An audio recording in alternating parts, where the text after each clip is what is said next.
వినోద్ కుమార్ గారిని మాట్లాడవలసిందిగా కోరుతున్నాం సార్, ప్లీజ్. అందరికీ నమస్కార. స్పెషల్లీ మీడియాస్, మళ్ళీ మా డార్లింగ్ రైతులు అమరావతి నుంచి వచ్చారు ఈ ఫంక్షన్కి. డార్లింగ్ ఎందుకు చెప్తున్నానంటే, ఈ షూటింగ్లో ఎవరు ఎక్కడ వెళ్తే కూడా అటు తిరిగితే చాలు, సార్ బాగున్నారా మీరే, అలా అలా అందరూ ఎలా మమ్మల్ని అక్కడ చూసుకున్నారంటే ఒక 30-40 డేస్ అందరూ, అది కూడా సమ్మర్ హాలిడే, ఎండ, టూ మచ్ ఎండ, చాలా బాగా చూసుకున్నారు. అందుకే వాళ్ళకి ఒక డార్లింగ్ అని పిలిచాను నేను నా ప్రేమతో. అందరూ చాలా కోఆపరేట్ చేశారు.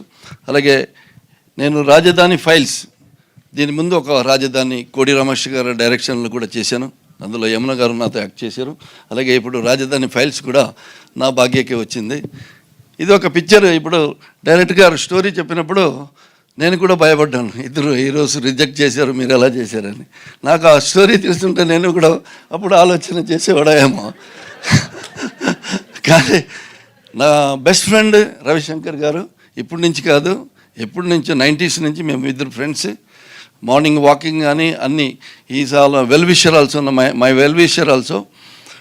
నాకు ఫోన్ చేసి ఫస్ట్ నన్ను అడగలేదు ఆయన పిక్చర్ చేయాలని, నీ అబ్బాయి ఏం చేస్తున్నాడు వినోద్, అబ్బాయి రెడీ అయ్యాడా అన్న. నేను లేదు, ఆడ ఇంకా షూటింగ్ రెడీ అవ్వలేదు అన్నాడు.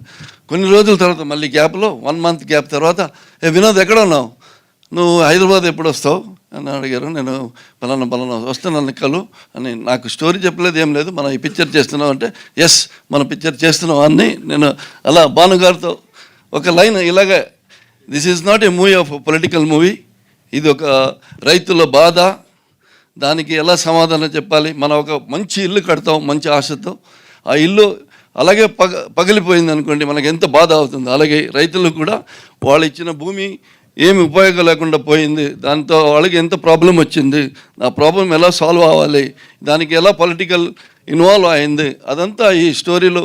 బట్ పొలిటికల్ అన్నీ ఎవరిని డైరెక్టర్ గారు పర్టికులర్లీ చూపించలేదు. నా క్యారెక్టర్ కూడా it is not a political character, పక్కా రైతు క్యారెక్టర్ ఇట్ ఈస్. నేను రైతుల ప్రాబ్లం ఎలా చేయాలి, ఎలా సాల్వ్ అవుతుందో, ఎలా మూమెంట్స్ వస్తుందో, దానికి సాల్వేషన్ ఏంటి. బట్ ఫ్యూచర్లో రైతులు అంటే డెఫినెట్గా ఒక ఇండియాలోనే అన్ని ఉద్యోగాలు ఉంటాయి, వాణి గారు చెప్పినట్టు. బట్ బెస్ట్ ఉద్యోగం రైతుల ఉద్యోగం అంటారు. ఎందుకంటే ఎవరు ఏ ఆఫీసులో పనిచేస్తే కూడా సాయంకాలం వచ్చి ఇంటిలో తినడానికి భోజనమే కావాలి. భోజనం ఎక్కడ నుంచి వస్తుంది? భోజనం వచ్చేదే రైతుల నుంచి. వాళ్ళ కష్ట, వాళ్ళ సుఖ, మళ్ళీ వాళ్ళకి వచ్చే ఇబ్బంది అన్నీ ఉన్నాయి. సో డెఫినెట్లీ దాన్ని బేస్ చేసుకొని డైరెక్టర్ గారు భానుగారు ఈ పిక్చర్ని చేశారు. ఈ పిక్చర్ డెఫినెట్లీ నేను కూడా అందరూ మంచి క్యారెక్టర్ చేశారు. హీరో, హీరోయిన్, ఈవెన్ వాణి గారు, నేను, అందరూ చాలామంది ఉన్నారు దీనిలో. మన నెగిటివ్ సైడ్లు కూడా చాలామంది ఉన్నారు, పాజిటివ్ సైడ్లు కూడా చాలామంది ఉన్నారు. అయితే మెయిన్ క్యారెక్టర్ ఈ పిక్చర్లో అమరావతి రైతులు. వాళ్ళకి స్పెషల్ థ్యాంక్స్ చెప్పాలండి. వాళ్ళు ప్రతిరోజు ఆ ఎండాలో డైలీ ఒక 600-700 మెంబర్స్, కొన్ని రోజులు తగ్గింది, కొన్ని రోజులు మళ్ళీ పెంచింది, కొన్ని కోఆర్డినేషన్ వల్ల. డెఫినెట్లీ వాళ్ళు ఈ పిక్చర్ డెఫినెట్లీ రాజధాని files one of the best picture అవుతుంది. ఇప్పుడు బడ్జెట్ పిక్చర్లో కాదు ఇది, దీనికి ఎన్ని బడ్జెట్ కావాలి అన్న బడ్జెట్ మన ప్రొడ్యూసర్ గారు దేనికి తక్కువ చేయలేదు.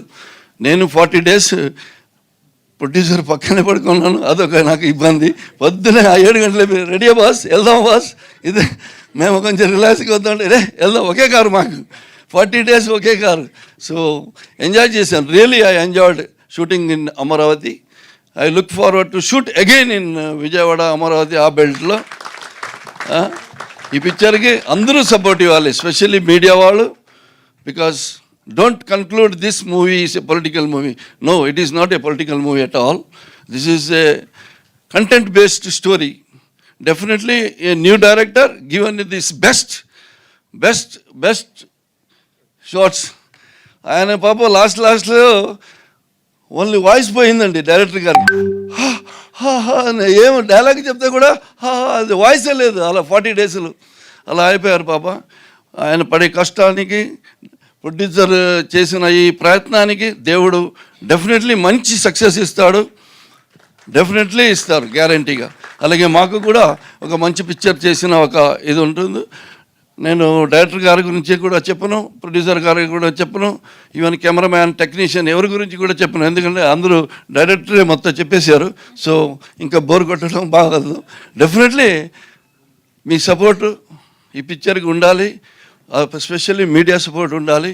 ఈ మీడియా వాళ్ళు ఈ పిక్చర్ని ఒక రైట్ వేలో చూపించి డెఫినెట్లీ ఒక మంచి పిక్చర్ రావాలని కోరుకుంటూ నా 2 మాటలు ముగిస్తాను. Thank you very much. Thank you sir, thank you so much.